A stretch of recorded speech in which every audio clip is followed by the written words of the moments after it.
Long ago, an old Christian missionary named Saint Maël washed up on a remote island. He saw a massive colony of creatures standing upright, moving in groups, and making sounds that resembled speech. Assuming they were a tribe of uncontacted humans, he began preaching and ultimately baptized them. When he returned to civilization with this news, it triggered a bizarre theological crisis.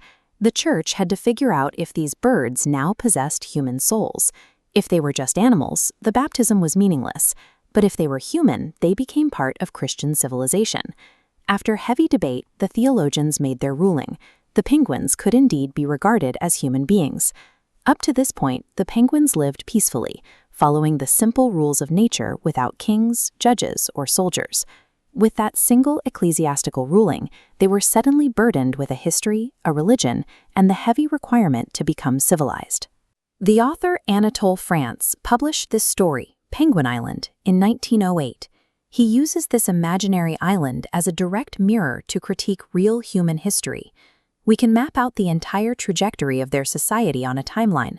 They move from a simple state of nature, establish a monarchy, transition to a republic, and eventually build a sprawling empire. As each era scales up, the penguins gain more complicated institutions, but these advancements do not cure their basic flaws. Instead, they give the penguins much more efficient tools to amplify their greed, ambition, and endless struggles for power. It asks a direct question: does building a civilization actually represent an upward trajectory of moral progress, or is it merely creating an increasingly complex system to organize human greed? Once the penguins become human, they develop the concept of private property. Almost instantly, wealth accumulates in the hands of a few. The once equal flock fractures into distinct classes of the wealthy, the middle classes, and the working poor. To manage this new disparity, they create an enormous system of laws governing contracts, inheritance, and taxation. But a rich penguin can hire excellent lawyers, while a poor penguin has no such protection. We see exactly how these institutions prioritize their own authority in France's satirical take on the real-world Dreyfus affair. In the novel, a military officer is accused of treason based on incredibly weak evidence. When evidence emerges suggesting the officer is innocent, powerful institutions refuse to admit their mistake. Instead, politicians and military leaders whip up blind nationalism, insisting the accused must be guilty simply because the authorities said so. Creating thousands of laws does not generate fairness. Often, it merely formalizes inequality and protects the power of the elite. As that inequality widens, revolutionary ideas spread. The working penguins organize, demand liberty and equality, and eventually overthrow the old monarchical order entirely. They replace it with a republic, creating democratic institutions, holding elections, and assigning representatives. Yet, politics soon devolves into another struggle for influence. Politicians make grand promises during campaigns, but once elected, they serve powerful financial interests. Money dictates policy, and newspapers manipulate public opinion. Overthrowing a political system fails to create a utopia. The government changed, but ambition, jealousy, and the desire for power remained exactly the same. The civilization then enters an industrial era.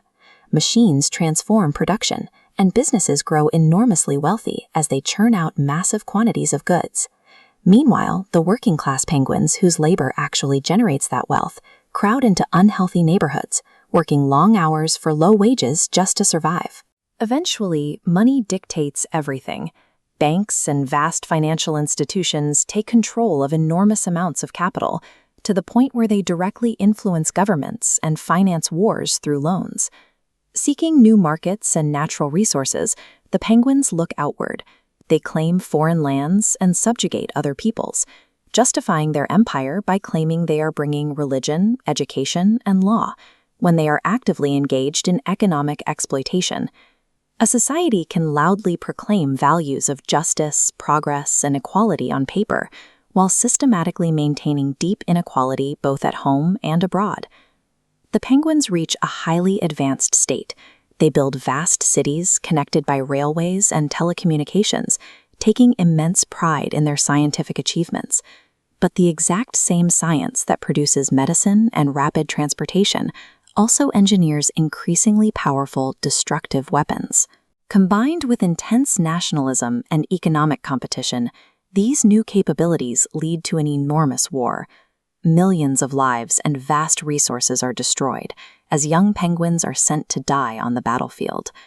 After years of destruction, the survivors sign treaties and redraw borders. They promise never again.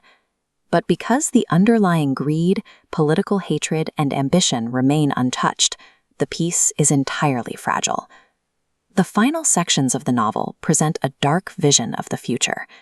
The penguins achieve astonishing levels of technological power, yet they remain infinitely more dangerous than the simple birds they were at the very beginning. The penguins are us. Their kings are our rulers. Their businessmen represent our capitalism, and their mistakes are our mistakes. We can change our governments, update our laws, and improve our technology.